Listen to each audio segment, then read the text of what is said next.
में रोड पर चलो ही छौरी कमाल लागही हे गे। होली में रोड पर चलो ही छौरी कमाल लागही, हाँ हाँ कमाल लागही। तो छौरी ले ले बैगनवा जादो जी के माल लागही। तो छौरी ले ले बैगनवा जादो जी के माल लागही। तो छौरी ले ले बैगनवा। Music by Shivam Suman. होलिया में रंगतौ अहिरा भीतर के तीतर गे।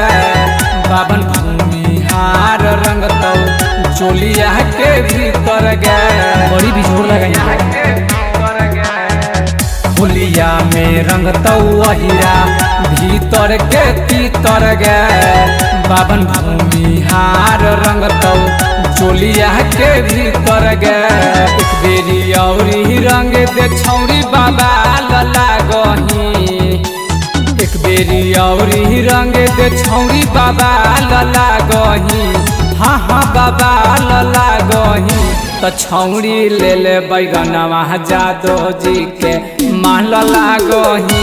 तो छौरी ले ले बैगनवा जादो जी के माल लागही। तो छौरी ले ले बैगनवा।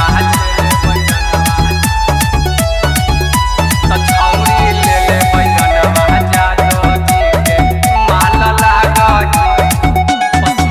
पसिया पसवा न डालतौ मोट पिचहकारी से।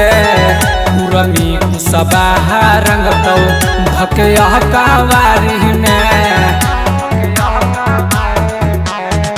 पसिया पसवा न डालतौ मोट पिचहकारी से।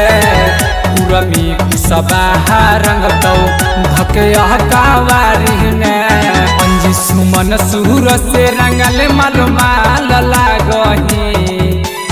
अंजी शिवम सुर से रंगल माल लागही। छौरी के माल लागही।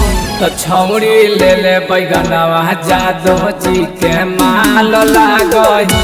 तो छौरी ले ले बैगनवा जादो जी के माल लागही। हे गे नहीं बचवी होलिया में।